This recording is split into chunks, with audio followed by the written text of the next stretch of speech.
అది మన దరిద్రులు ఎందుకు అట్ట అయిపోయారా? బోధ లేదు, ఎక్కడా లేదు, అంతా కూడా దరిద్ర బోధ.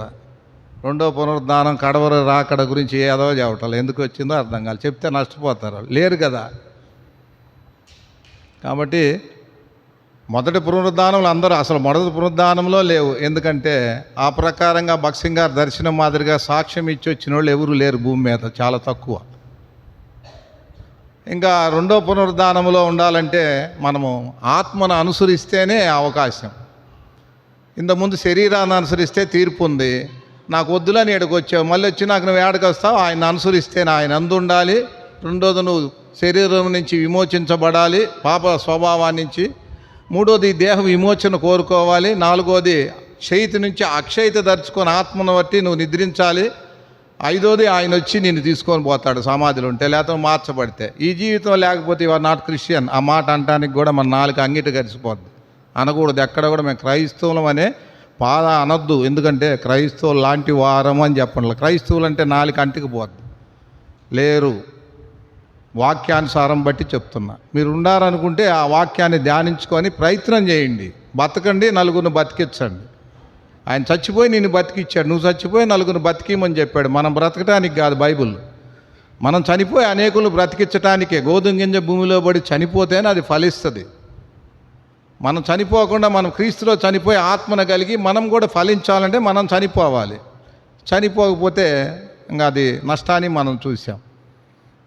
కాబట్టి ఈ రోజున మనము ఆరాధనలో మనం ఎన్నో విషయాలు చూసాం. అదే ఇంకా బైబిల్ అయిపోయింది, సమాప్తం అయింది. ఒక క్రైస్తవుడు పరసంబంధిగా మహిమను పొందిన వ్యక్తి ఎలా ఉంటాడు? ఏ మహిమ అయితే పోయిందో ఆ మహిమను యేసుక్రీస్తు రూపాన దేవుడు వచ్చి మీకు నాకు ఇచ్చాడు. మహిమను పొందిన మనము, మొదటి పునరుద్ధానంలో పొందిన మనము ఈ లోకంలో భక్తితోనూ స్వస్థ బుద్ధితోనూ దేవుని యొక్క ఉద్దేశాన్ని మనం నెరవేర్చాలి. మనల్ని కట్టుకుంటూ బ్రతకాలి, పవిత్రంగా బతకాలి.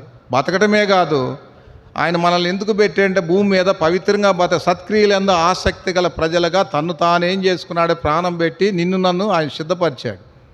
కాబట్టి ఆ భూమి మీద ఆయన వచ్చేదాకా పని చేసుకోవాలి భారీగా.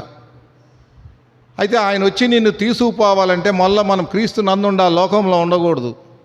రెండోది రోమా 6 చూసాం. మన శరీరాన్ని మనం ఎలా సిలివేసామో పాప స్వభావాన్ని. ఒక ముద్దాయి చనిపోయాడంటే ముద్దాయితో పాటు కేసు కూడా కొట్టివేయబడుతుంది. నేను చనిపోయానంటే నా పాపం కూడా కొట్టివేయబడింది. ఈరోజు నేను పాప విముక్తుడిని, శరీరము లేనివాడిని, పాప స్వభావం లేనివాడిని అని అర్థం. ఎవరిలైతే పాప స్వభావం లేదో తొందరగా వెళ్ళిపోవడానికి ఇష్టపడతాడు. నా మటుకు బ్రతుకుట క్రీస్తే, సావు అయితే లాభం అన్నాడు పౌలు గారు. బతికేనంటే మీరు బాగుపడతారా, సత్యానంటే నేను బాగుపడతారా అని చెప్తున్నాడు ఫిలిప్పీ 1:20-21. ఎవడైతే సావును కోరుకొని ప్రథమ ఫలంగా ఎప్పుడైతే ఆ యేసుప్రభు ఎక్కడున్నాడో అక్కడ నువ్వు ఉంటావు. నువ్వు యేసుప్రభు భజన చేస్తే నీకేం రాదు. యేసుప్రభు లాంటి దానముగా వాడవుగా చేశాడు. ఆయన జ్యేష్ఠ కుమారుడు. ఆయన ఎవరు? శ్రీకృత ఆత్మ కలిగిన ఆయన. నువ్వు దత్తపుత్ర ఆత్మ కలిగింది దానివి. ఆయన నీకు అప్పగించి వెళ్ళాడు పని, నమ్మకంగా చేసుకురా అని. ఆయన అడుగు జాడలు నడవటమే మార్గం. ఆయన ఎవరో నువ్వు తెలియకుండా నువ్వు ఎలా నడుస్తావు?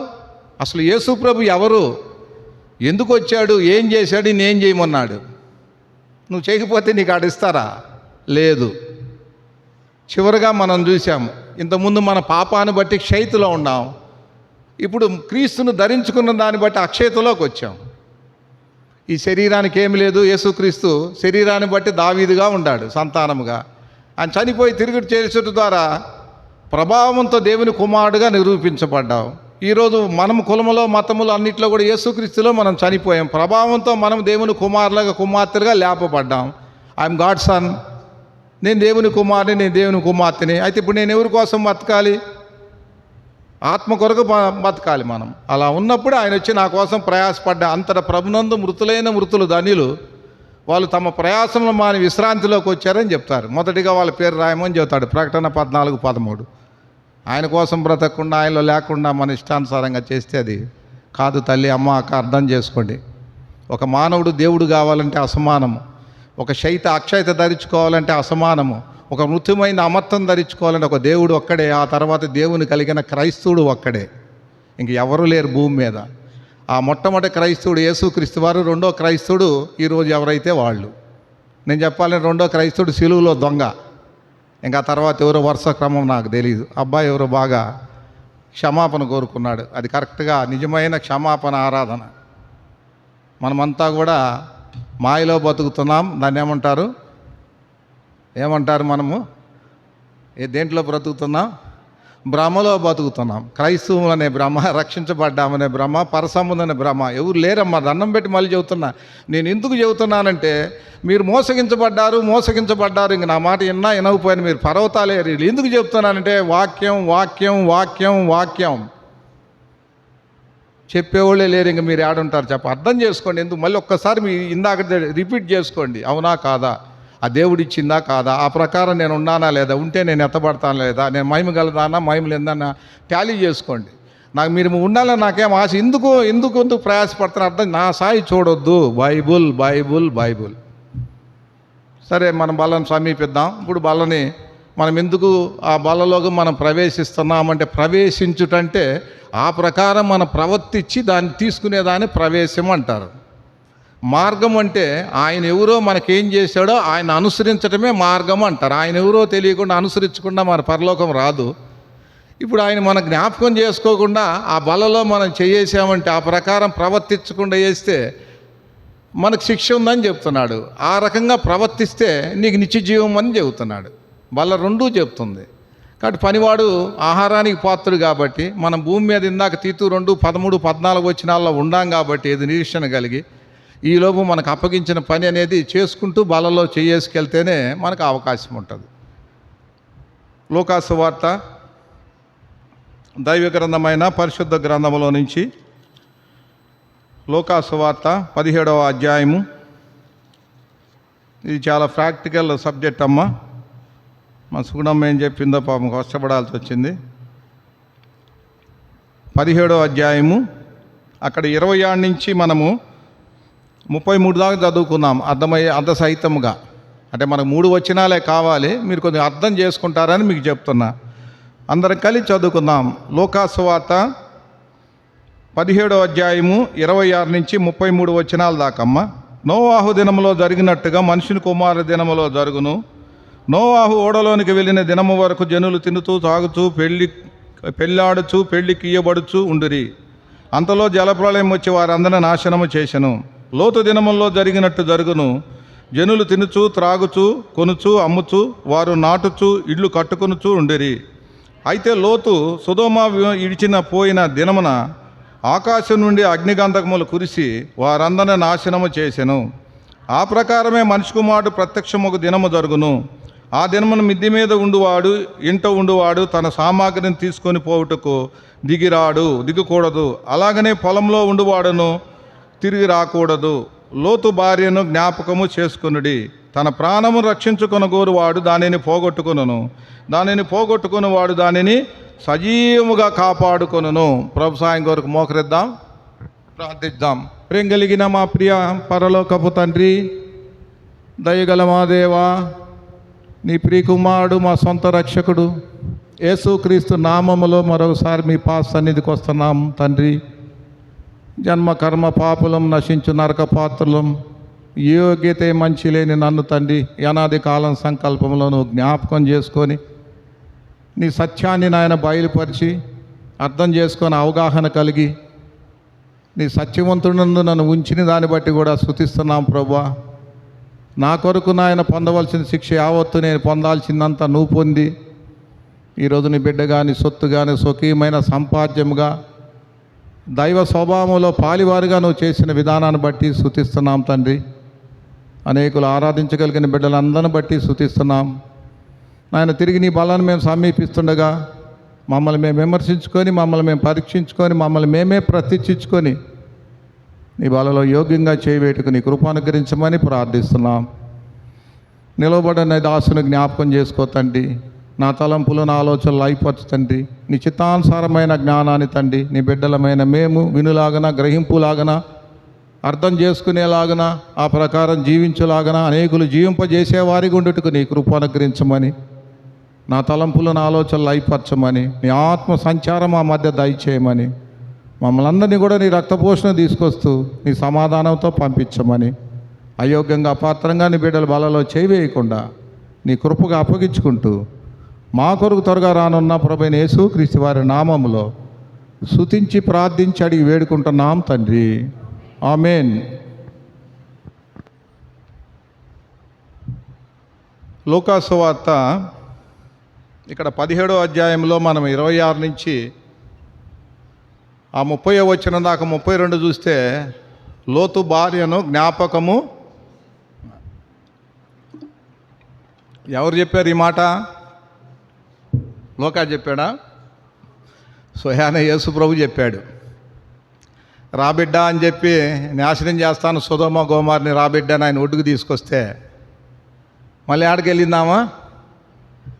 అది కాబట్టి తన ప్రాణాన్ని రక్షిస్తే దేవుడు, ఆమె ఏం చేసుకుని తన ప్రాణాన్ని. కాబట్టి మనమంతా కూడా ఇందాక ఆరాధనలు చూసే తీర్పులో ఉన్నోళ్ళమే, శరీరులమే, పాపులమే, మరణానికి తగిన పాత్రులమే. అయినప్పటికీ దేవుడు నిన్ను నన్ను ప్రేమించి ఏం చేశాడమ్మ ఈరోజు?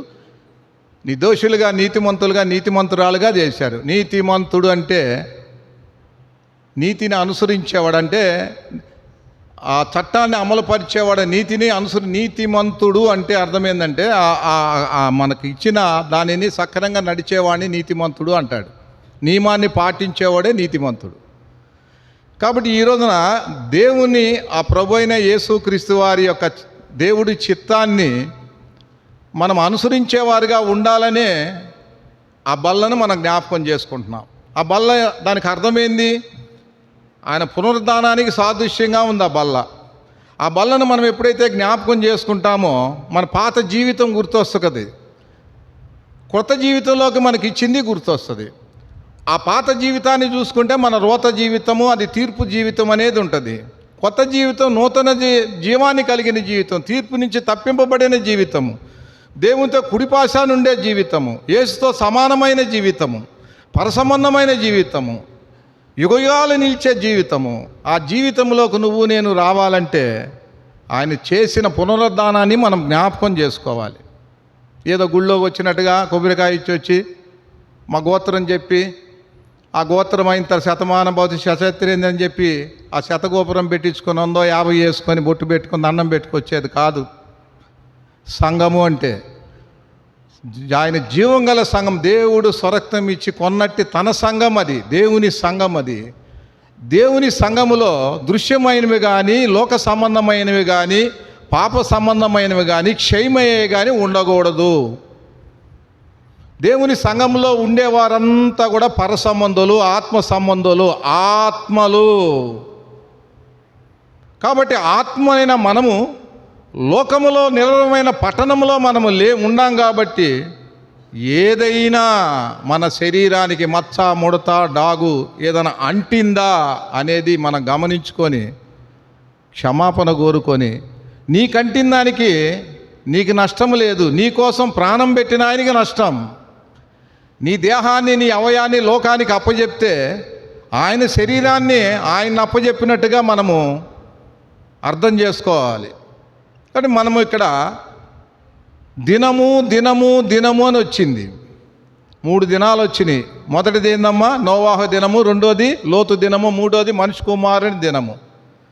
రోజు అనేది మళ్ళీ మళ్ళీ వస్తుంది రోజు. రెండోది ఏంటంటే రేపటి రోజును గురించి మనం చింతించకూడదు. మత్తయి సువార్త 6వ అధ్యాయం 33, 34 వచనాలు. రోజు మళ్ళీ వంటానికి మనము నిన్నటోళ్ళమే కానీ రేపటి వారం కాదు. నాకు ఆ మాట అంటే మా అక్కాయి గుర్తొస్తుంది, మా తట్టుకోలేను. కాబట్టి మనం రేపటోళ్ళం కాదు, మనం నిన్నటోళ్ళమే. రోజు అనేది మళ్ళీ మళ్ళీ వచ్చేది కానీ దినం అనేది మళ్ళీ మళ్ళీ వచ్చేది కాదు. ఒకటి ఏందమ్మా? జన్మదినము మళ్ళీ రాదు, మరణ దినం అనేది మళ్ళీ రాదు, దేవుడి రాకడ దినం అనేది మళ్ళీ రాదు. కాబట్టి ఇక్కడ 3 దినాలు అనేది దేవుడు, పరిశుద్ధాత్మ దేవుడు మనకు రాశాడు. కాబట్టి మనమే క్రైస్తవులు, మనము రోజును కానీ దినాన్ని మనం ఏం చూసుకోవాలి? అక్కడ మత్తయి సువార్త 6:34 అంటాడు, ఆ దినమున గురించి ఆ సంగతుల గురించి మనం తలంచుకోవాలి. దానికోసమే బ్రతకాలి. మా ఆయన ఎప్పుడు వస్తాడు, మా ఆయన ఎప్పుడు వస్తాడు, ఆయన వచ్చేలో పొరపాటున నేను తలుపు తీసి పెట్టానా, ఎవడో ఇంట్లోకి వచ్చిపోయాడా, ఏం జరిగిందా, నా శరీరాన్ని, నా తలంపులు తిందాక వాడిని అని అనుకున్నాను, ఇన్నేది తిట్టానా, ఇన్నేది ఇట్టన్నానా, వాళ్ళ అమ్మాయిని ఇట్ట మాట్లాడాను, ఇది మాట్లాడానే, అమ్మో ఆయన వస్తే ఆయన గ్రహించుకుంటాడనే భయంతో బతకాలి నువ్వు. కాబట్టి ఆయన దినమున గురించి ఆ సంగతుల గురించే నువ్వు తలంచుకోవాలి. ఏంది? ఆయన అందు నేనున్నాను, శరీరములో లేను, ఈ దేహము ఎప్పుడు పోవాలా విమోచన కోరుకుంటున్నాను. నేను శైతి నుంచి అక్షయతను ధరించుకొని ఉన్నాను. ఆయన కోసం ఎదురు చూసేదే సంఘము, ఆయన భార్య. ఇంకా ఏ రకమైన నీ తలంపుల ఆలోచన ఉంటే యు ఆర్ వ్యభిచారి అంటుంది బైబిల్. అర్థమవుతుందా? వ్యభిచారి అంటుంది బైబిల్, నేను కాదు. మళ్ళీ అంటే నువ్వు నాకు వద్దని మళ్ళీ ఏడకొచ్చి నువ్వు మళ్ళీ లోకము, దాని ఇచ్చలు, దాని ఆశలు, ఎవడైనా సరే లోకముతో చేహము చేయగొరి నెలలా వాడు దేవుడికి ఏమవుతున్నాడు? శత్రువు. వ్యభిచారులారా, ఈ లోక స్నేహము దేవునికి వైరమని మీరు ఎరుగరా? ఎవరైతే లోకముతో స్నేహము చేయగోరుతాడో వాడు దేవుడికి ఏమవుతున్నాడు? ఒకప్పుడు మనం లోకమే, ఆయన ప్రాణం పెట్టి విమోచించి ఈరోజు నిన్ను పరలోకం చేశాడు. అంటే ఆయన దగ్గర ఏమి కొదువు చూచు ఇట్లు మళ్ళీ నీ నడతన మార్చుకొని మళ్ళీ ఏడకొచ్చావు బిడ్డ. ఆది ప్రేమను విడిచిపెట్టావు, మాదిరిగా జీవించటం మానేశావు. ఎంత పాట, అసమానమైన పాట. మేడ మిద్దల పుడమ తల్లి ఎన్నో ఘనతలకు నువ్వు రాలిపోతున్నావు. కాబట్టి ప్రియ దేవుని బిడ్డ, దీనిని బట్టే మన ప్రభు అయిన యేసుక్రీస్తు వారు నోవాహును గుర్తు తీసుకొచ్చాడు, లోతును తీసుకొచ్చాడు, ఇది తీసుకొచ్చాడు. అక్కడ నోవాహు 27వ వచనానికి వచ్చేలకే నోవాహు దినములు అన్నాడు. అంటూ ఏమన్నాడు అక్కడ? జనులు ఎలా ఉండారు? తినుచు త్రాగుచు. లోతు దినాలు కూడా ఉంది, తినుచు త్రాగొచ్చు. అంటే ఇప్పుడు తినటం త్రాగటం అనేది ఆ దినాల్లో జరుగుతూ వచ్చింది. కాబట్టి జనములు తినుచు తాగుచు కట్టుకోవటం ఇవన్నిటిని బట్టి దేవుడు ఏం చేశాడమ్మా? మనకు తెలుసు కదా. ఆదికాండము 6వ అధ్యాయము 12వ వచనం.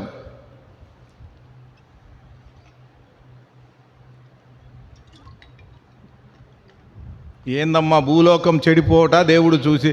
ఏం తల్లి చెడిపోయింది, దాన్ని ఎవరన్నా ఉంచుకుంటాడా అన్నా? చాలే, భూలోకం ఏందన్నా చెడిపోయింది. చెడిపోయిందంటే ఎందుకు చెడిపోయిందమ్మా? ఒక చెడిపోయిన మాడికాయ అంటది, అది ఉంటే అబ్బా అసలు పండులో నెంబర్ 1 రాజు. అది కొంచెం డాగైందనకమ్మ ఎంత కంపో, పారేయటానికి కూడా ఎడేయరు. ఇప్పుడు భూలోకం ఏమైంది? దేనికి చెడిపోయిందమ్మా? తింటే చెడిపోద్దా? తాగితే చెడిపోద్దా? ఇల్లు కట్టుకుంటే చెడిపోద్దా? నారు కట్టుకుంటే చెడిపోద్దా? పెళ్లి చేసుకుంటే చెడిపోద్దా? పెళ్ళికిచ్చుకుంటే చెడిపోద్దా? అర్థమవుతుందా తల్లి? కాబట్టి శరీర సంబంధమైంది ఏదైనా సరే అది క్షయమయ్యేదే. కాబట్టి దేవుడు వాళ్ళని చూసి ఏం చేశాడు? 6:5లో చూసే సంతాపమును పొందాడంట. సరే 13వ వచనానికి వచ్చేలకే దాన్ని నాశనం చేయాలని నిర్ణయించుకున్నాడంట. 9కి వచ్చేలకే ఒక పనికిమాలినోడు కనపడ్డాడు. ఎవరమ్మైనా? ఎవరు తల్లి? ఏం చెప్పాడమ్మా ఆయన నీతిమంతుడంట, దేవునితో నడిచాడంట, యథార్థమో అన్నీ మనం యోబు చెప్పినట్టు చెప్పాడు పరిశుద్ధాత్ముడు. మంచిదే. అయిన తర్వాత ఆయనకు అన్నీ చెప్పాడు. సిద్ధం చేసుకున్నాడు. 40 సంవత్సరాలు ఏం చేశాడమ్మా? సువార్త ప్రకటించాడు. కాకపోతే అది ఎవరు కూడా ఆ జనాలు వినలేదు, జరిగిపోయింది. ఇప్పుడు దేవుడు ఎందుకు జనమును నాశనం చేయాలని చూశాడు? ఏమ్మా? తినటం తాగటం దీన్ని బట్టేగా నాశనం చేయాలని చూసింది. అర్థం? ఇప్పుడు లోకములు ఎలా ఉండారు? ఇప్పుడు ఆ రోజున ఎలా ఉండారో ఇప్పుడు ఇంకా రెట్టింపులో మనం ఉండారు. జాగ్రత్త జాగ్రత్త అని చెప్తున్నాడు. ఎందుకు చెప్తున్నాడు యేసు ప్రభువారు? నేను వచ్చేలోపు సాతాను ఎలా అవాదమును మోసం చేశాడో మిమ్మల్ని కూడా ఏదో ఒక దుర్వ్యాపారంలో చిక్కబడి మోసం చేయబడతారు, జాగ్రత్త అంటానికి దేవుడు ఇక్కడ హెచ్చరించినట్టుగా మనం అర్థం చేసుకోవాలి. సరే, అయిపోయిందనుకో దాని గురించి. ఇప్పుడు నోవాహు నీతిమంతుడు కదా, ఆ నాశనమయ్యే లోకాన్ని నుంచి ఏం చేశాడు? రక్షించాడు కదా, ఆ కుటుంబాన్ని రక్షించాడు కదా.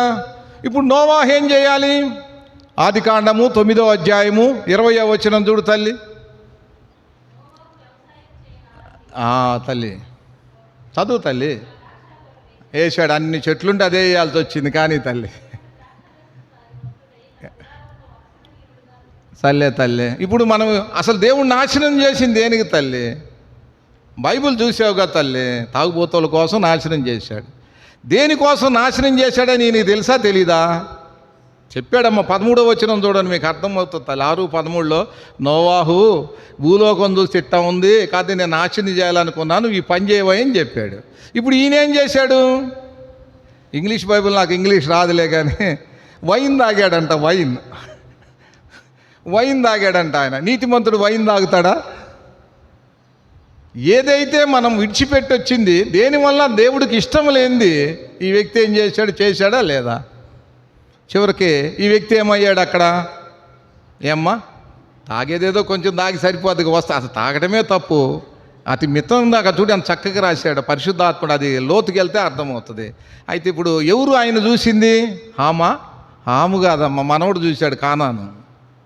పోయి హామునరే హాము, అయ్యా తాత చూసావా మా రాఘవుల మాదిరిగా ఏం లేకుండా ఉన్నాడు అన్నట్టుగా చెప్పేసి. ఈ సంగతి ఎట్టా తెలిసింది? నిద్ర మేలుకున్న తర్వాత హాము వచ్చి, ఈ కానాను వచ్చి హాముతో చెప్పాడు. హాము వచ్చి ఏం చేశాడు? ఈ సంగతి అర్థమైపోయింది. అప్పుడు కానాను ఎవరిని చెప్పించింది? ఆయన మనవణ్ణి చెప్పించాడు. అర్థం చేసుకోవాలి. మనవణ్ణి చేపిస్తే ఆ అబ్బం చేపించినట్టు కాదా? కాబట్టి ప్రియ దేవుని బిడ్డ, తప్పు చేసింది ఎవరు? అమ్మా, హాము తప్పు చేశాడా?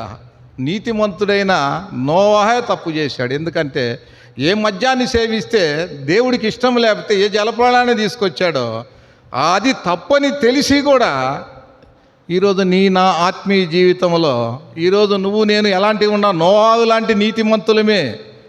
పాపశాపాల నుంచి దేవుడు విడుదల చేసి ఈరోజు నన్ను ఆత్మ సంబంధులుగా పర సంబంధులుగా మనం చేశాం. అయితే మనం ఏం చేస్తున్నాము? కాబట్టి ఏం జరిగింది మనం చూసాక 25వ వచనంలో ఏం జరిగిందమ్మా? హాము ఏమయ్యాడమ్మా? శపింపబడిన వాడా అని అన్నాను. మీకు ఒక గుడ్ న్యూస్ ఏంటంటే 6000 సంవత్సరాలు జరిగిన శాపము 2000 సంవత్సరాల్లో వచ్చిన యేసు ప్రభు ఇప్పుడు కూడా శాపం పోలా. ఇప్పుడు కూడా సోమాలియా, హంగేరియా, రుమేనియా, ఆఫ్రికా ఏదైనా సరే ఇప్పటికీ పోలా. ఇక్కడ ఇప్పుడు మనుషులు తింటున్నారు. ఇప్పుడు పిల్ల అంతోటి రావటం, అది గొర్రె నమ్మినట్టు అమ్ముతున్నారు. సోమాలియాలో అయితే అమెరికా వాడు ఏదైనా వేసేలోపు ఒకళ్ళొకళ్ళు చంపుకొని తినేస్తున్నారు. కాబట్టి కప్పవలసిన మనము ఏదైనా సరే విప్పి చూస్తే అది నీ జీవితంలో, నా జీవితంలో, ఆ కుటుంబానికి శాపం అవుతుందని చెప్తుంది వాక్యం. ప్రేమ దోషాన్ని ఏం చేసిద్దమ్మా? కప్పిద్ది పేతురు. ఈరోజు మనం ఏం చేస్తున్నాము? ఒకళ్ళ తప్పులు కానీ ఒకళ్ళ ఒప్పులు కానీ మనం తెలియకుండానే విప్పుతున్నాం, ఒప్పుతున్నాం. గుర్తుకో, దానిని బట్టి కుటుంబాలు పతనం అవటానికి గల కారణం. ఇంకొక గుడ్ న్యూస్ ఏందో తెలుసా? హాము శపింపబడిన వాడైనప్పటికీ షేమును దేవుడు దీవించాడు. అక్కడ 25, 26, 27 వచనాలు చూస్తే కానాను హాముకు దాసానుదాసుడు, షేముకి ఏపేతికి దాసానుదాసుడు. అయితే షేము గుడారంలోకి ఎవరు వెళ్తాడని చెప్పాడమ్మా? యాపేత వెళ్తాడు. గుర్తుపెట్టుకో, యాపేత అంటే అర్థం, యాపేత వంశావలంటే ఈ అన్య జనాంగము. షేములు ఎవరు వచ్చారమ్మా? అబ్రహాం వచ్చాడు. అబ్రహాములో దావీదు వచ్చాడు, యేసుప్రభు వచ్చాడు. యుద్ధం చేసుకోవాలి. ఈరోజు అన్య జనాంగం అంతా కూడా ఎవరింట్లోకి వెళ్ళాము? ఈ రోజున షేము ఇంట్లోకి వెళ్ళిపోయాం. ఈరోజు హాముకు లేదు అవకాశం. ఇంకొక న్యూస్ ఏంటంటే ఈ బైబిల్ అనేది ఎక్కువ హాము సంతానానికే వచ్చింది. ఇప్పుడు నా పాపాన్ని నేను దగ్గర విప్పి చూపను. నాకు అనుకూలమైన బోధ మీకు చెబుతా, మీకు అనుకూలమైన బోధనే నేను చెప్తా. అప్పుడు ఎలా ఉంటుందో మీరు ఆలోచన చేసుకోండి. ఫిలిప్పీలు రాసిన పత్రిక 3వ అధ్యాయంలో పౌలు గారు 17వ వచనంలో ఒక మాట చెబుతాడు. నన్ను గురిపెట్టి చూడండి అంటాడు. నేను ఎలాంటి మాదిరి జీవితాన్నో చూడండి అంటాడు. నేను మీలో ఒకడిని అంటున్నాడు ఆయన. అయితే కొందరు ఎలా ఉండారమ్మా? శిలువుకు శత్రువులుగా ఉండారు. చెప్పేదంతా పరసంబంధమైన మాటలు. వాళ్ళ మనసు అంతా కూడా భూ సంబంధమైన మనసు. ఎవరికి ఉంటుంది అది? అర్థం చేసుకోవాలి. అయితే ప్రియ దేవుని బిడ్డ, ఇక్కడ హాము అనేది ఈ నీతిమంతుడు కుటుంబం ఏమైందమ్మా? భూమి మీద ఏమైంది? శాపానికి గురైంది. శాపం అంటే అర్థమవుతుందా? చాలా ఆదాంకి ఇచ్చాడు కదా, నీ నిమిత్తం నేల అంటే ఎంత ఆస్తి ఉన్నా కూడా నెమ్మది ఉండదు, ఎంత తిని తిన్నా కూడా ఆకలి తీరదు, ఎంత సొక్క కట్టుకుని చలి తీరదు. చివరికి మన బ్రతుకు అలాంటిది శాపం అనేది. కాబట్టి ఈ రోజున ఆ శాపం అనేది ఇప్పుడు తీరల. అయితే మన గొప్ప భాగ్యం ఏంటంటే తండ్రి అయిన దేవుడు ఈరోజు హామును ప్రేమించాడు, షేమును ప్రేమించాడు, యాపేతును ప్రేమించాడు. విభజన అయినా, డినామినేషన్ అయినా, ఈ వ్యక్తుల్ని ఏం చేశాడు? యేసుక్రీస్తు యొక్క శిరసత్వం సంఘములోనికి తీసుకురాగలిగాడు. అయితే హాము యేసుక్రీస్తును అంగీకరించడం ద్వారా పరసంబంధి అయ్యాడు. యాపేతు కానీ షేము కానీ యేసుక్రీస్తును అంగీకరిస్తేనే పరసంబంధి అవుతాడు. అయితే యాపేతు కానీ హాము కానీ ఇందాక మనం చూసాం, ఊరు వాళ్ళంతా కూడా అబ్రహాము సంతానం అంగీకరించడానికి ఇష్టపడలా. ఇప్పుడు హాము నిజంగా అంగీకరిస్తే ఎక్కడున్నాడు? పరసంబంధి అయ్యాడు. వాళ్ళు ఎక్కడున్నారు? ఇప్పుడు శాపములో ఉన్నారు. అది గుర్తుపెట్టుకో. ఎవరు? ఇశ్రాయేల్ ప్రజలు, దేవుడి ప్రజలు అనే వాళ్ళంతా. అంటే ఒక మాటలో క్రీస్తుని ఎరగని ఏ జనాంగమైనా, అంగీకరించిన ఏ జనాంగమైనా శాపములో ఉండారు. మళ్ళీ అది బైబిలే చెప్పుకుందాం. యాకోబు రాసిన పత్రిక 1వ అధ్యాయము, మీకు ఆ దుర్బోధలు అనేది మీరు బాగా చూసుకోండి, కోల్గెట్ మాదిరిగా. 9వ వచనం చూడమ్మా. 9, 10 వచనాల కమ్మని రాసి ఉంటుంది. ఇప్పుడు హాము సంతానమైన, యాపేతు సంతానమైన, షేము సంతానమైన ఏముందో అంతా అడివి గడ్డి లాంటి వాళ్ళు, మరణం ఉంది. అంతా కూడా సమానమే మరణ విషయంలో. ఏం చెబుతున్నాడమ్మా అక్కడ చూడమ్మా యాకోబు భక్తుడు. అందరికి ఎంతసేప? దీనుడైన సహోదరుడు. ఉన్నతుడు అంటే ఎవరమ్మా? వాళ్ళది ఉన్నత కులం అంటారు చూసా. ఉన్నతుడు అంటే గొప్పవాడని అర్థం. ఇప్పుడు వాస్తవంగా ఈడు హాము ఎవరు? శాపగ్రస్తుడు. ఇప్పుడు ఉన్నతుడు ఎట్టయ్యాడు? ప్రభు రక్తంతో కడగబడుట ద్వారా ఉన్నతుడయ్యాడు. ఇప్పుడు ఉన్నతుడంటే ఎవరమ్మా? ఇంక నేను బైబిల్ చెప్పాలి. ఉన్నతుడంటే ఎవరన్నా? షేము కానీ యాపేతు కానీ ఉన్నతుడు. ఇప్పుడు ఉన్నతులు మహోన్నతులు కావాలంటే ఏం కావాలి? అక్కడే ఉందో చూడు తల్లి.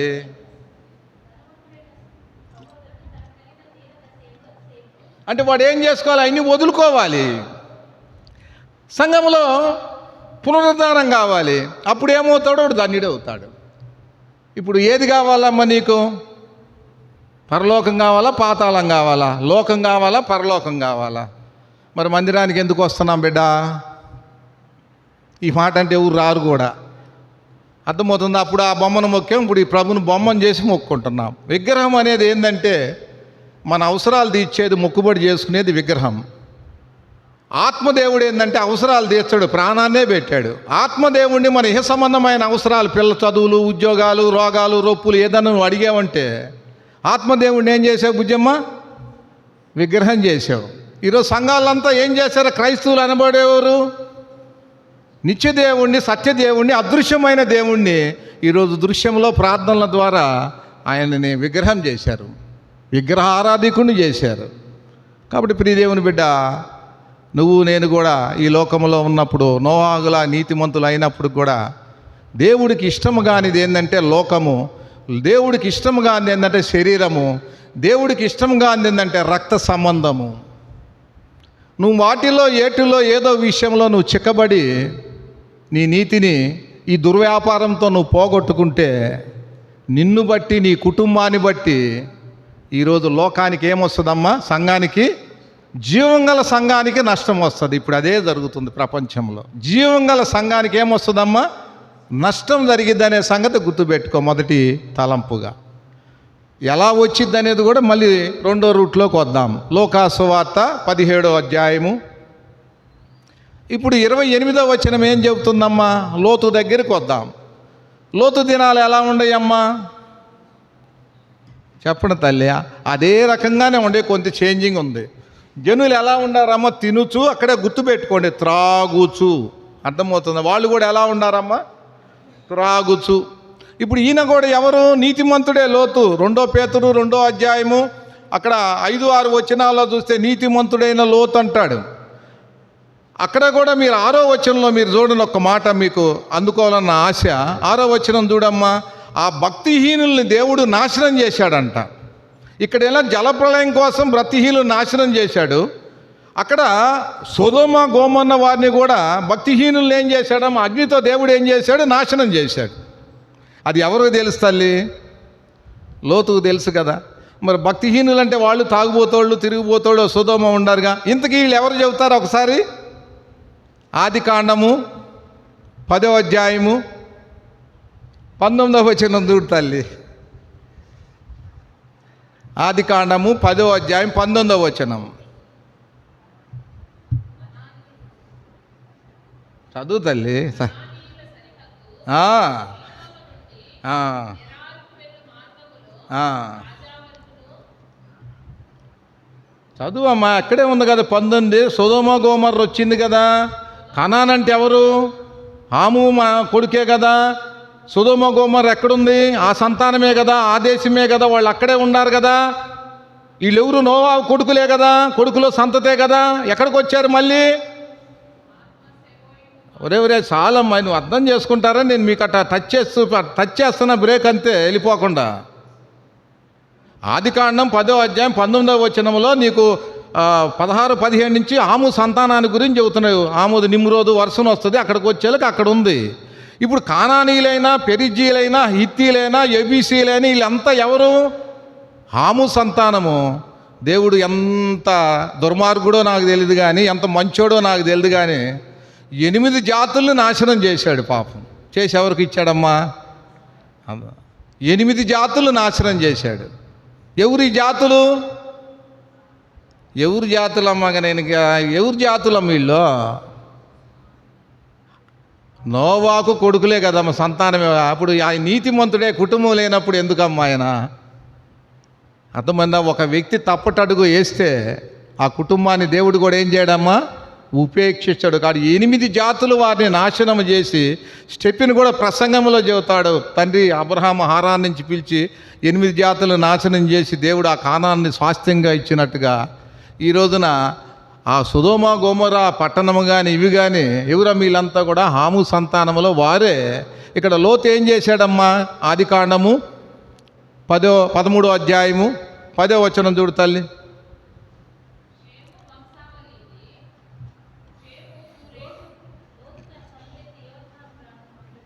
చదువు తల్లి. 13వ అధ్యాయం లోతు గురించి రావాలి కదా.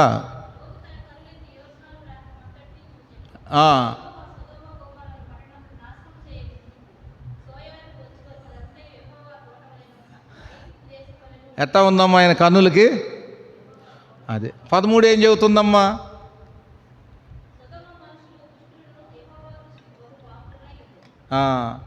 ఎక్కడొచ్చారు వీళ్ళంతా? బుజ్జమ్మ, ఎక్కడొచ్చారు అనేది నేను వేరే అంటలేదమ్మా. ఇక కానాను హాములో వచ్చిన వాళ్ళే కదా తల్లి. అంటే ఒక మాట, నీతిమంతుల్లో వచ్చిన వాళ్ళే కదా తల్లి. తప్పు తండ్రి అయితే పిల్లల పాపాన్ని ఎందుకు అనుభవించాలమ్మా? ఇందా చెప్పింది, ఎవరు పాపం వాడిని పట్టుకుంటుందని తల్లిదండ్రుల పాపము.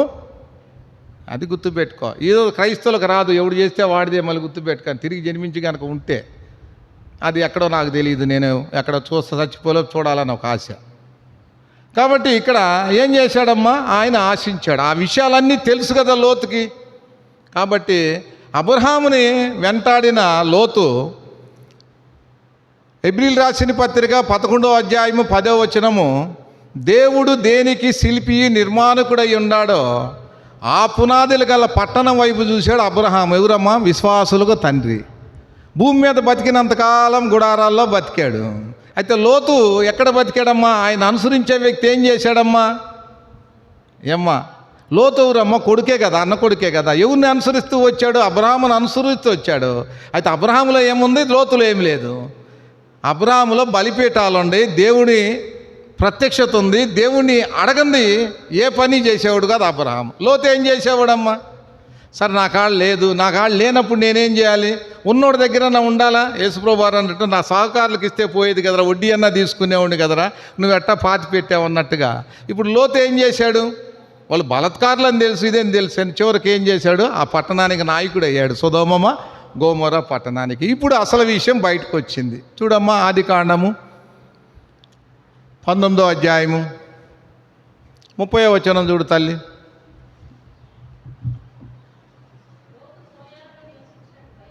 అమ్మా, అంటే మనకు తెలుసుగా తల్లి ఏం జరిగిందని సంగతి. సొదొమ పట్టణం నాశనం చేయటం అనిందా మనం చూసాం కదా. అయితే ఇప్పుడు ఎక్కడికి వచ్చాడు ఆయన? సోయరుకు వచ్చాడు. ఆ తర్వాత ఏం జరిగిందో మనం చూసాం. ఇప్పుడు లోతు అబ్రహాముని విడిచిన తర్వాత ఎక్కడ బతికాడు? ఎక్కడ బతికాడు తల్లి? కొరింథీయులు రాసిన మొదటి పత్రిక 15వ అధ్యాయం 33వ వచనం. ఈరోజు మీ పిల్లలు ఆడ బతుకుతున్నారో చూడండి. కొరింథీయులు రాసిన మొదటి పత్రిక 15వ అధ్యాయం 33. దుష్ట సాంగత్యము మంచి నడవడికని ఏం చేస్తుందమ్మా? అర్థమవుతుందా? ఇప్పుడు లోతు కానీ లోతు కుటుంబం ఎక్కడ బతికింది? దుష్ట సాంగత్యంలో బతికింది. లోతు ఎక్కడ బతికాడు? గవిని యొక్క పెద్దల దగ్గర బతికాడు. కాబట్టి ఇప్పుడు ఈ కూతుర్లకి ఏం కావాల్సి వచ్చింది? ఏం కావాల్సి వచ్చింది? నేను వాక్యం వచ్చిన దాన్నే రండి, నేనేం చెబుతాను. వాళ్ళకు లోక మర్యాద కావాల్సి వచ్చింది. అక్కడ రాశాడు పరిశుద్ధాత్ముడు, వాళ్ళకు లోక మర్యాదలు కావాల్సి వచ్చింది. ఏ పని చేస్తే ఏమైంది? నేను కూడా లోక మర్యాదలో ఉండాలి. కాబట్టి ఏం చేశాడమ్మా? ఇప్పుడు ఈయనెవరు? మీకు పాయింట్ నేను ఎందుకు చెబుతున్నానంటే, లోకం అనేది, మద్యం అనేది లోకంతో పోలుస్తున్నాడు ప్రభు. మద్యం అనేది పాపంతో పోలుస్తున్నాడు. నీతిమంతునికి తగదని చెప్తున్నాడు. అయితే ఇప్పుడు ఈయన ఏం తాగాడు? ఎందుకు తాగాలి? ఆ మద్యాన్ని బట్టేగా నాశనం చేసింది. మరి ఈయన ఎక్కడికి వచ్చి, ఈయనంతా ఎవరు? సొదొమ గొమొర్రా ప్రజలు. ఆము సంతానంలో, కయ్యూను సంతానం, కానాను సంతానంలో వచ్చిన సంతానం. వాళ్ళు బలత్కారులు. అక్కడ ఈ వ్యభిచారం, విచ్చలవిడితనము, ఆడ మగ లేదు, ఇవన్నీ మనం చూసాం కదా. మరి ఈ పిల్లల్ని ఎక్కడ పెంచాడు? ఇప్పుడు లోకమంతా ఏముంది? ఇప్పుడు దుష్టుడు ఉన్నాడా లేకపోతే యేసుప్రభు ఉన్నాడా? మరి నీ పిల్లల విషయంలో ఏముండాలి? అబ్రహాం మాదిరిగా బలిపీఠాలు ఉండాలి. అబ్రహాం మాదిరిగా దేవుని చిత్తాన్ని కనుగొనాలి. అబ్రహాము అడిగి ఏదైతే చేశాడో ఆ రకంగా మన బిడ్డల విషయంలో, మన విషయంలో చేసేవారిగా మనం ఉండాలి. మరి నీ సొంత తలంపులతో, సొంత ఆలోచనతో నువ్వు లోక మర్యాదలు, నువ్వు ఏది చేసినా నీ పిల్లల లోకం కోసం, లోక మర్యాదల కోసం, లోక ఇచ్చల కోసం నువ్వు పెంచుకోవచ్చు. ఈరోజు నా పిల్లలు ఏమయ్యారమ్మా?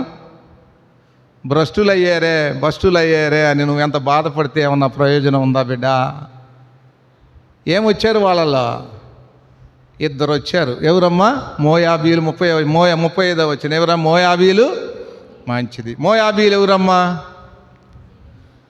అర్థమవుతుందా? వీళ్ళే చెప్పింపబడిన వారు వచ్చారు. అమోనీలు అంటే ఎవరమ్మా? మనకు తెలుసుగా, బేషబాతో దావీదు పాపం చేసేటప్పుడు అమోనీలతో యుద్ధం చేశాడు. ఇంతకీ సంఖ్యాకాండము 25వ అధ్యాయం 1వ వచనం చూడమ్మా. అంటే మన పిల్లలు మనకు మేలు చేయటమే కాదు, జీవం గల సంఘాన్ని మనం పాడు చేస్తున్నాం. సంఖ్యాకాండము 25వ అధ్యాయము 1వ వచనం.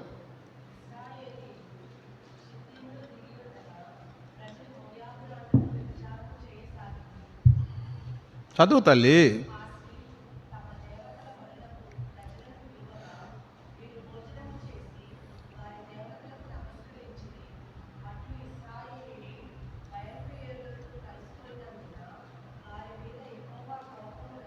సరే తల్లి, ఇప్పుడు మోయాబీరాళ్ళు ఏం చేశారమ్మా? 25 నాకు బుర్రపోతుంది, మళ్ళీ రాంగిపోతే ఆత్మదేవుడు వెళ్ళిపోతాడు. వాళ్ళు ఏం చేశారమ్మా? ఆడ మనిషికి పవిత్రమైంది ఏందమ్మా?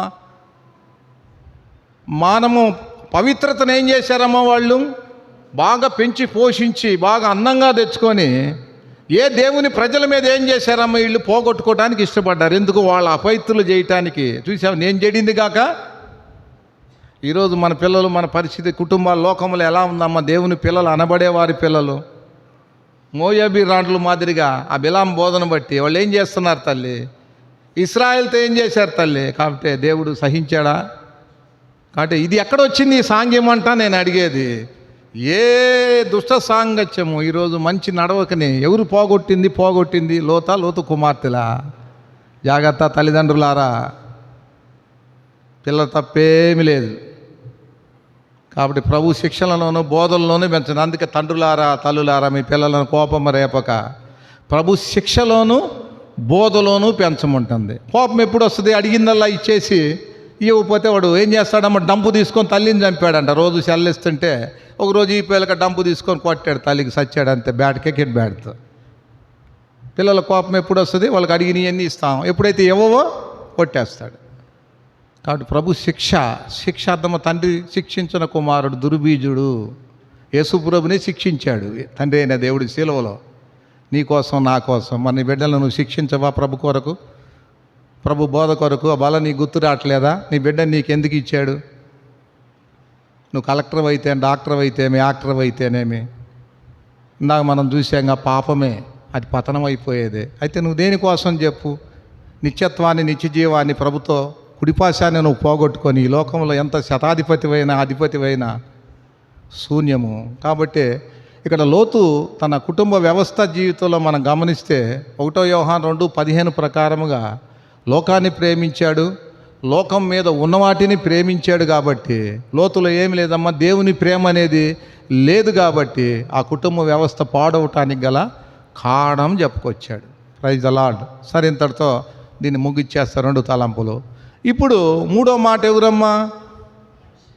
మనిషి కుమారుడు. అంటే మనిషి కుమారుడు ఎందుకు వచ్చాడమ్మా ఈ లోకానికి? ఏమ్మా, మనిషి కుమారుడు ఎందుకు వచ్చాడు ఈ లోకానికి? ఇక్కడ పేతురు రాసిన మొదటి పత్రిక 3వ అధ్యాయము 18వ వచనం చూడమ్మా. అనీతిమంతులమైన మనల్ని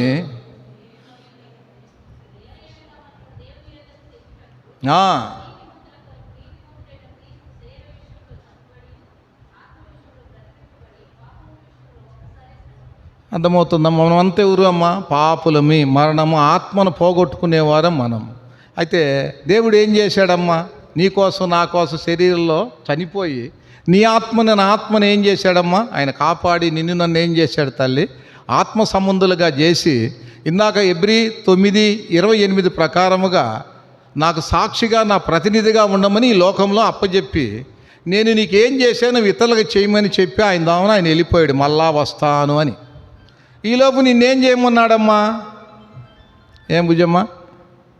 1 కొరింథీ 11వ అధ్యాయము 25, 26, 27 వచనాలు చూస్తే నన్ను జ్ఞాపకం చేసుకోమని చెప్పాడు. ఎవరిని జ్ఞాపకం చేసుకోమన్నాడమ్మా? ఏం జ్ఞాపకం చేసుకోమన్నాడమ్మా? నా పునరుద్ధానాన్ని మీరు జ్ఞాపకం చేసుకోండి. నా పునరుద్ధానం ద్వారా నువ్వు ఈరోజు నీతిమంతుడుగా నీతిమంతురాలుగా అయ్యావు.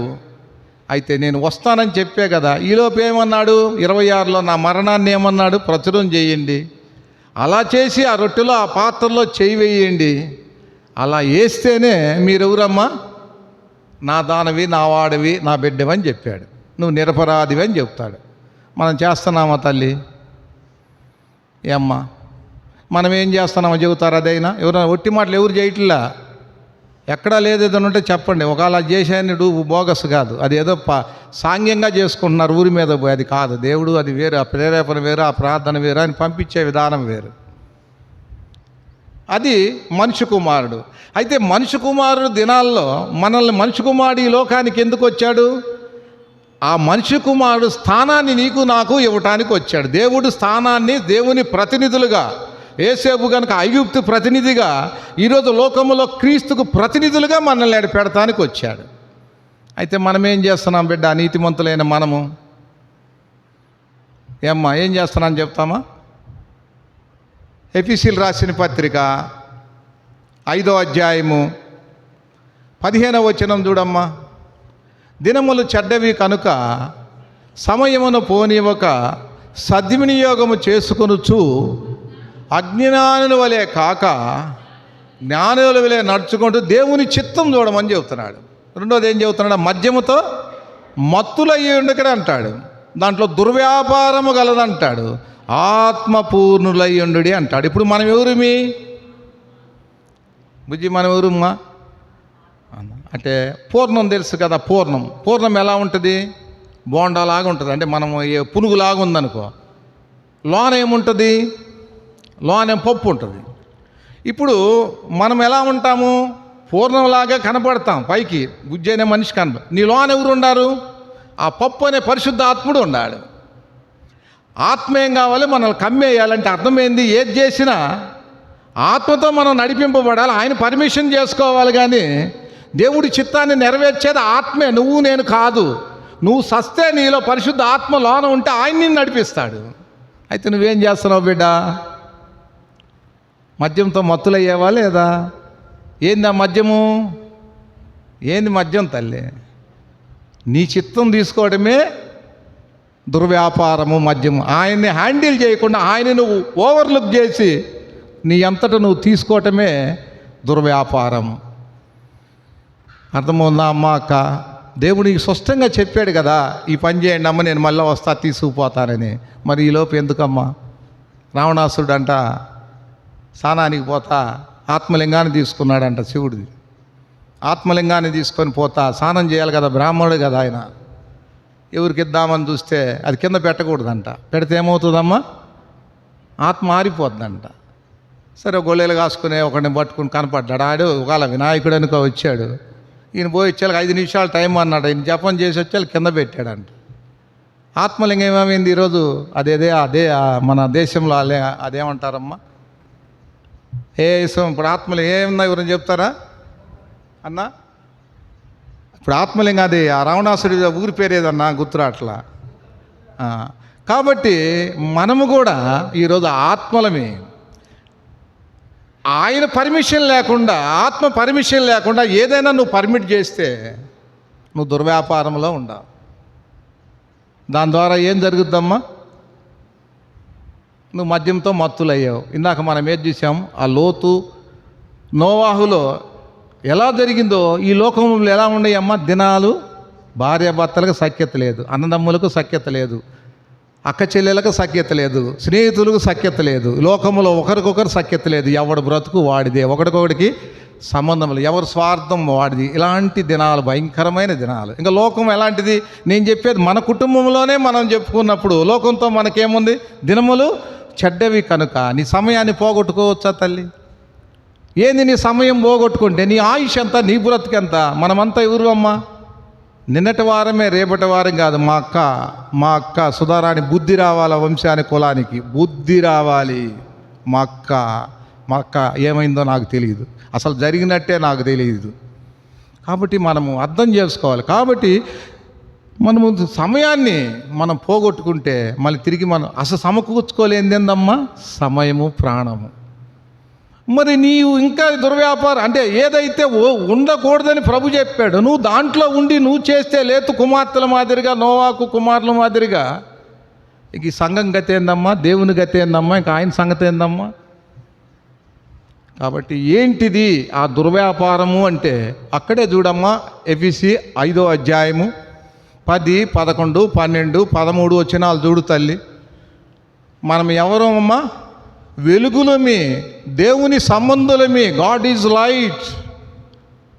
దేవుని సంబంధమైన మనము అంధకార సంబంధమైన క్రియల నుంచి మనం ఏమయ్యామమ్మా? విడుదల పొందాము. ఎవడైనా అంధకార సంబంధమైన క్రియల్లో ఉంటే వాడిని మనం ఏం చేయాలి? ఖండించాలి, బుద్ధి చెప్పాలి. నువ్వేం చేస్తున్నావు బిడ్డ? అంధకార సంబంధం అంటే వ్యభిచారమా, దొంగతనమా, అబద్ధాలా, మోసమా? నువ్వు ఏదైతే లోకములో ఆయన ఇచ్చిన జీవితాన్ని, ఆయన ఇచ్చిన ప్రాణాన్ని, ఆయన ఇచ్చిన దోపుడు సొమ్ముని లోకానికి ధారబోయటమే అంధకార సంబంధమైన ఆ అధికారం. గుర్తుపెట్టుకో. ఏముందమ్మా 11?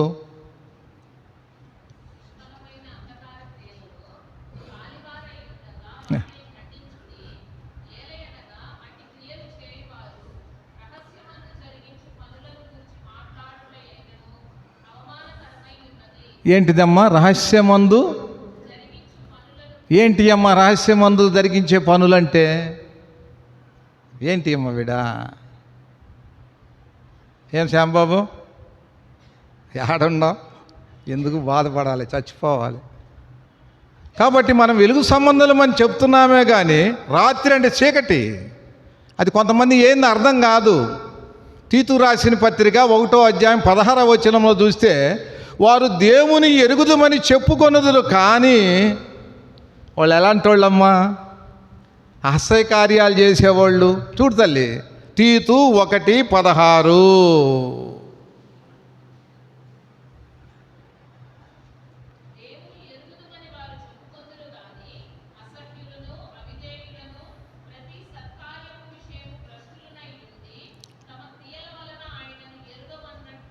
ఈరోజు ఎవరైనా ఒక్కళ్ళు చెప్పండి, నేను లేనయ్యా వీటిల్లని.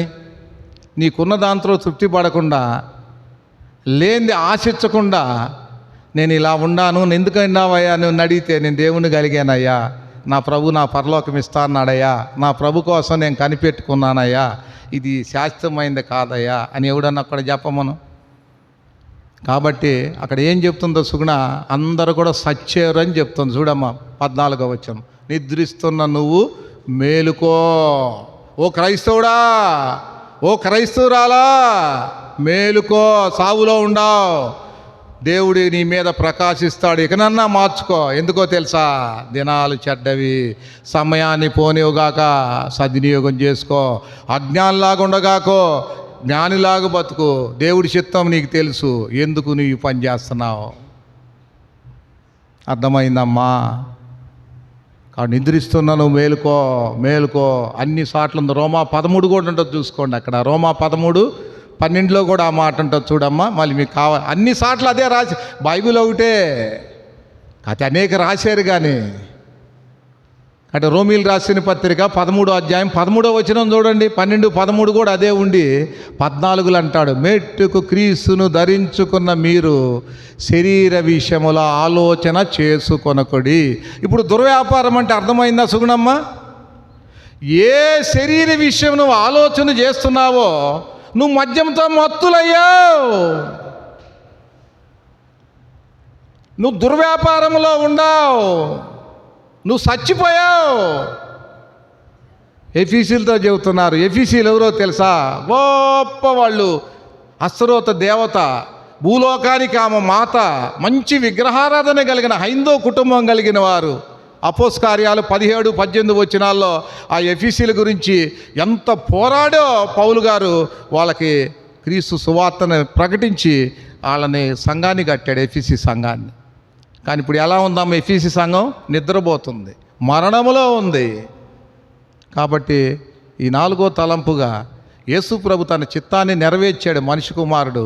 ఈరోజు భూలోకంలో నిన్ను నన్ను 4వ తలంపుగా నీతిమంతుడిగా పెడితే, ఈ దినాలు ఇలాంటివన్నీ నువ్వు ఎరిగి కూడా, వెలుగు సంబంధమై కూడా, యుద్ధోపకరణాలు ధరించుకొని కూడా అంధకార సంబంధమైన వాటిలో నువ్వు పాలు పొందటం, అంధకార సంబంధమైన వారితో నువ్వు కలిసి జీవించటం, నీ జీవితాన్ని ఇంకొకటి రుణం కట్టుకోవటం, నువ్వు స్వతంత్రుడిగా బతకలేకపోవటం, ఎవడే ముక్కేస్తాడా, ఎవడే ముద్దేస్తాడా, ఎవడే రూపాయిస్తాడా, బతికే బ్రతుకు లోకానికే లేదు. You are not Christian. కాబట్టి 4వ తలంపులో ఇప్పుడు ఇంకేమొచ్చిందమ్మా? దినాలు చెడ్డవి కనుక మనం ఏముండకూడదు, మద్యంతో మత్తులు అయ్యి ఉండకూడదు. ఇంకొక మాట అక్కడే మనం మాట్లాడుకుందాం. యాకోబు రాసిన పత్రిక 4వ అధ్యాయము 13వ వచనం చూడమ్మా. దానికి కూడా మీకు ఆన్సర్ వస్తుంది చూడండి. వాక్యమే, నన్ను చూడొద్దు ఎవరు, బైబిలే చూసుకోండి, గుర్తుపెట్టుకోండి, దాన్ని తర్కవాదం చేసుకోండి, తర్వాత ఏదైనా ఉంటే చూసుకోండి. తప్పుంటే మీరు ప్రార్థన చేయండి నా కోసం, ఒప్పుంటే మీరు క్షమాపణ కోరుకోండి.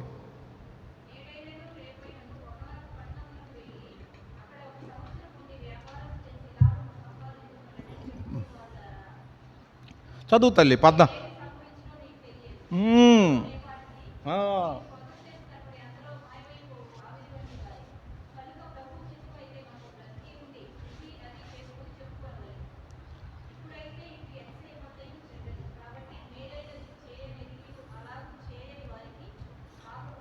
పాపం అంటే ఏందమ్మా? మా అమ్మమ్మ బుజ్జమ్మ, పాపం అంటే ఇందాక శరీరం అని చెప్పా. పాపం అంటే అర్థం ఏందమ్మా అంటే ఆజ్ఞ అతిక్రమమే పాపం. ఇప్పుడు పాపం అంటే ఏందమ్మా? నువ్వేం చెప్పావు? యేసుప్రభుతోనే నడుస్తానని చెప్పి మళ్ళీ మీ ఆయనతో నడిచేవనుకమ్మా, అది పాపమా కాదా? ఇప్పుడు నువ్వు ఏంది ఆ మాట అర్థము? మేలైనది చేయనిరిగా ఆ ప్రకారం చేయకపోతే ఆ మేలైంది ఏందమ్మా? ప్రభు చిత్తమా కాదా? అయితే ఇప్పుడు అక్కడ ఎవరితో చెబుతున్నాడు? మీరు వాక్యం బాగా ధ్యానించండి. నేను దేవుడితో నాకు ఇచ్చిన ఆ శక్తిని మీకు ఇవ్వలేకపోతున్నాడు. ఎందుకు? ఆయనకి ఇష్టం లేదు. నేను ఆయన దగ్గర పొందుకున్న శక్తి వేరు, నేను మీకు ఇవ్వలేకపోతాను. ఎందుకో మరి తీసుకోలేకపోతున్నా, దేనికో ఆత్మదేవుడు ఆపుతున్నాడు, ప్రొటెక్ట్ చేస్తున్నాడు. యాకోబు చెప్తున్నాడు ఎవరితో? భక్త కోటితో చెప్తున్నాడు, సంఘంతో చెప్తున్నాడు. సంపాదించుకుని వారలారా అని మీరు ఎవరైతే దాని మీద ఆ దృష్టి కలిగి ఉండారో వాళ్ళ మీద చెప్తున్నాడు. అయితే నువ్వు ఎవడురా, ఎంతలో కనపడే మంది, అదే నేను ఆ విషయం దేవుడు అంతలో కనపడే అలాంటి మన బ్రతుక్కి నువ్వు ఏది చేస్తే ఏముందో చెప్పమ్మా, ఎన్ని కోట్లు తెస్తే ఏముందమ్మా? అక్కడ ఏమన్నాడమ్మా? మేలైనది చేయి జరిగి ఆ ప్రకారం చేయకపోతే ఏమన్నా? అయితే మనం ఏం చేస్తున్నామమ్మా? దేవుడు నిన్ను పంపుతాడమ్మా. అమ్మా బుజ్జమ్మ, నిన్ను పంపుతాడా దేవుడు? పోయి వ్యాపారం చేసి 1 సంవత్సరం సంపాదించురమ్మని చెప్తాడమ్మా. దేవుడు ఏం చెప్తాడమ్మా? బిడ్డ, నాకు సాక్షిగా, నా ప్రతినిధిగా 4 ఆత్మలు సంపాదించు బిడ్డ అని నేను బతిమలాడుకుంటాడు. నువ్వేం చేస్తున్నావు బిడ్డ? ఏం చేస్తున్నావు?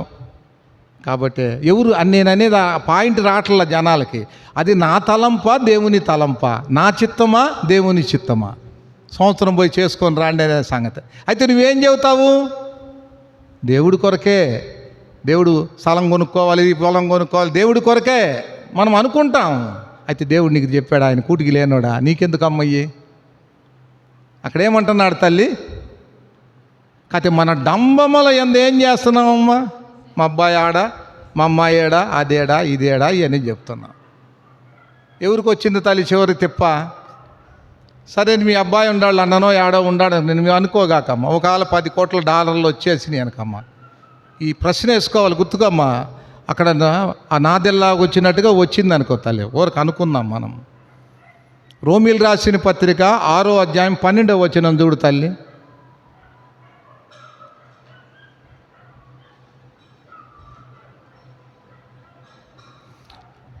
రోమా 6:12 తల్లి. అమ్మ 6వ అధ్యాయం 12వ వచనం తల్లి. రోమా 6:12.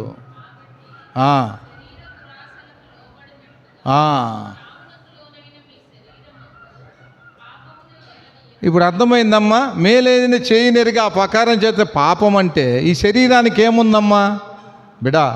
చూడు అక్కడ రాశాడు దురాశలు ఉంటాయి శరీరానికి.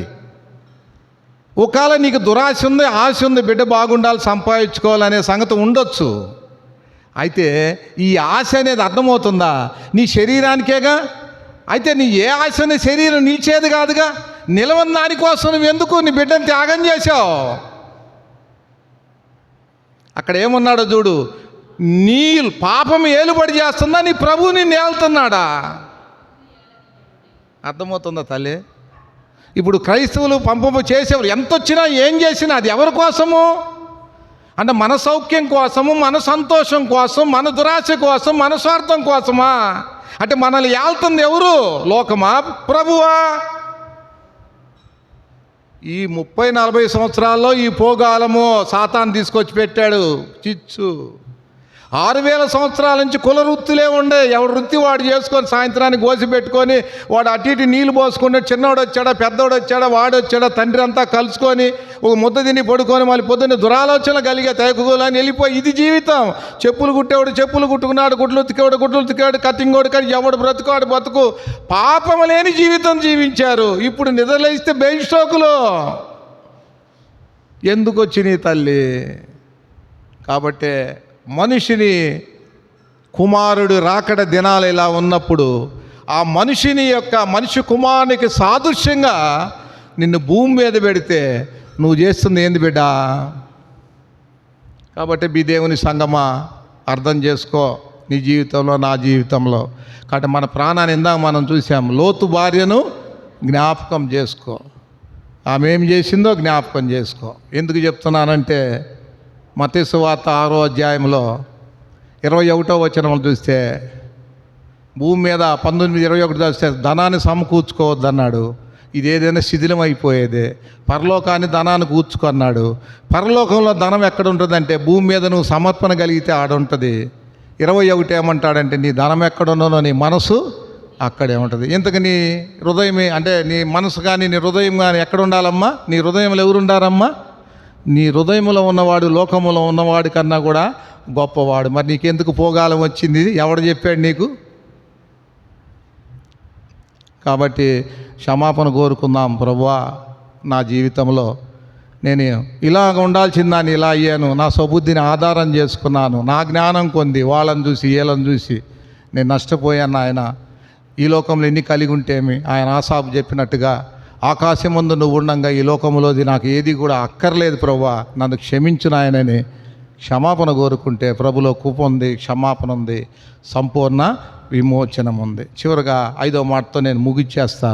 లూకా సువార్త 21వ అధ్యాయము 34 నుంచి 36 వచనాలు మనం చూస్తే, తిండి వలన మత్తు వలన ఐకిక విచారం వలనను మీ హృదయాలు ఏం కాకూడదమ్మా? ఇప్పుడు ప్రతి ఒక్కడి హృదయం మందం అయిపోయింది వీటి మీదే. ఆ దినం ఎలా వస్తుందమ్మా? ఉరి వచ్చినట్టు వచ్చింది. ఆ దినం ఎట్టొచ్చిందమ్మా? అకస్మాత్తుగా వచ్చింది. ఆ దినం గుర్తుపెట్టుకో. అప్పుడు ఎవరి మీదకి వస్తుంది అన్నాడు? ఎవరి మీదకి వస్తాన్నాడమ్మా? లోకం మీద, భూమి మీదకి వస్తుంది. భూమి మీద ఎవరున్నారు? గోధుమలు ఉండయి, గురుగులు ఉండయి, మేకలు ఉండయి, గొర్రెలు ఉండయి, భక్తిపరులు ఉన్నారు, భక్తిహీనులు ఉన్నారు. అందరూ కూడా ఏమవుతారు తల్లి? నాశనం అవుతారా లేదా? అయితే మనం ఏమంటున్నాడు 36, ఆయన వచ్చినప్పుడు మనం ఎలా ఉండాలమ్మా? శక్తి గలవారిగా మనం ఉండాలి. ఆ శక్తి నీలో నాలో మనం ఉండాలంటే అదే మాట మనం పేతురు 2 పేతురు 3 అధ్యాయం రాత్రి కూడా మేము చదివాం. 12వ వచనంలో ఉంటుంది, భక్తిహీనులు అంతటా భూమి ఆకాశం అంతా కూడా రగులుకుంటుందంట, పంచవేదాల నాశనం అయితే అంట. 12వ వచనం ఏం చెప్తున్నాడు చూడు తల్లి, 2 పేతురు 3 అధ్యాయం 12వ వచనం.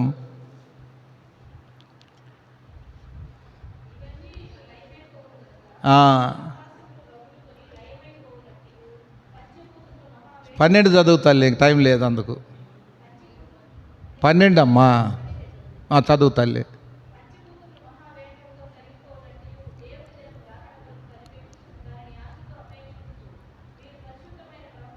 అమ్మా బిడా, పరిశుద్ధమైన అంటే ఏందమ్మా? ఈ లోకమాల్యం నీకు ఏది అంటకుండా, ఏది పట్టుకుంటేనో చేస్తేనో కాదు, మనసులో అనుకుంటేనే, నువ్వు ఉంటేనే ఏ ప్రళయం వచ్చినా ఏమొచ్చినా ఆయన ఏం చేస్తాడమ్మా? 1 యోహాను 3 అధ్యాయం 2వ వచన ప్రకారంగా, 1 యోహాను 3 అధ్యాయం 2వ వచనం ప్రకారముగా ఆయన ఉన్నట్టుగానే మనం భూమి మీద ఉండాం కాబట్టి ఇందాక ఆరాధనలో చూసినట్టుగా ఆయన వచ్చి ఏం చేస్తాడు తల్లి? 1 యోహాను 3 అధ్యాయం 2వ వచనం.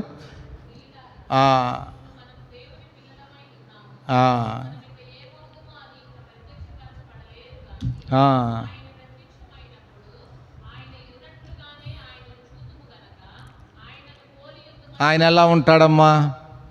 ఆయన ఉన్నట్టు అర్థం. ఆయన ఎలా ఉంటాడమ్మా? ఆయన ఇందా చెప్పాం కదా, మహిమతో వస్తున్నాడు. శరీరం అర్థమవుతుంది. అమరత్వము కలిగిన వాడు వసింప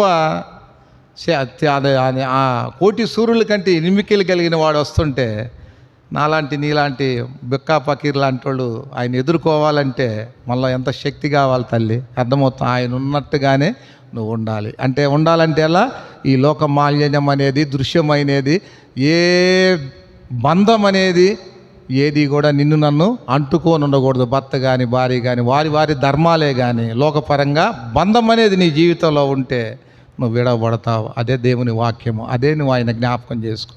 నీకోసం ఆయన ఆ పరాన్ని విడిచిపెట్టి నీలోకి రాగలిగాడు. దేవదూతల కన్నా కూడా తక్కువగా చేయబడ్డాడు. శరీరం లేని దేవుడు శరీరంలోకి వచ్చాడు. మరి ఆయన కోసం చిన్న అర్థం చేసుకో. 4 గడిల జీవితాన్ని నువ్వు వదులుకోలేకపోతే యుగాలు ఆయనతో ఉండలేవు. అందరిలాగా పెళ్లి చేసుకొని, అందరిలాగా పిల్లలు కానీ, అందరిలాగా నాని అంట, జాని అంట, అది అంట, ఇదంట, మన పాటలు పాడుకుంటా ఇవన్నీ వద్దనేది కాదు. ఇదంతా ఇదంతా కూడా దృశ్యమైంది. ఊరికి ఇదంతా భ్రమ. ఈ భ్రమలోనే ఆ నిత్యత్వాన్ని పోగొట్టుకుంటే మనకన్నా దౌర్భాగ్యులు ఇంకొకళ్ళు లేడు. దేవుడు గొప్ప దేవుడు. ఈ లోక తండ్రులు మంచి చెడ్డవారండి మంచి ఈవులు ఇచ్చినప్పుడు పరలోక తండ్రి అంతకన్నా శ్రేష్టమైన ఈవులు ఇస్తాడు. మళ్ళీ గుర్తుపెట్టుకోండి, బైబిల్ మళ్ళీ చెప్తున్నా, దేవుడు ఇహ సంబంధమైనవి ఏమి కూడా ఎవ్వడు మీకు చెప్పేవాళ్ళంతా ఇస్తారు అని చెప్తారు. అందుకాక ప్రార్థన చేస్తారు కూడా. ఎందుకంటే ఏదైనా ఇచ్చాడంటే ఆయన దేవుడు కాదు. ఎందుకని? ఆయన ప్రాణం కన్నా కూడా భూమి మీద ఇంకా విలువైంది లేదు. అది కనుక నువ్వు పొందుంటే నువ్వు ఏది కూడా దాన్ని కాపాడుకో. మనిషి పవిత్రత ఎంతో క్రైస్తవుడు కూడా ఈ ఆత్మ అనే దాన్ని ఈ టచ్ కాకూడదు. అది గుర్తుపెట్టు. అది ఎవరైతే ఉంటారో వాళ్ళే ఆయన ఉన్నట్టుంటారు, ఎత్తబడతారు. దేవుడు ఈ వాక్యాన్ని దీవించునుగాక. క్షమాపణ కోరుకుందాం మన అనుదిన క్రైస్తవ జీవితంలో. ఏ లోకమాల్యాన్ని మనం అంటుకుందో, ఏ కొడుకు రూపాన, కూతురు రూపాన, అల్లుడు రూపాన, తండ్రి రూపాన, తల్లి రూపాన, ఏ రూపాన అంటుకుందో, అంటుకున్న వాళ్ళు ఎవరు కూడా ఏం చేయలేరమ్మా? విడిపించలేరు, తీసుకుపోలేరు. గుర్తుపెట్టుకో. ఇవన్నీ మనం వదులుకుంటేనే ఆయన మనల్ని తగులుకుంటాడు, లేకపోతే నష్టం జరిగిపోదు. మోకరిచ్చా.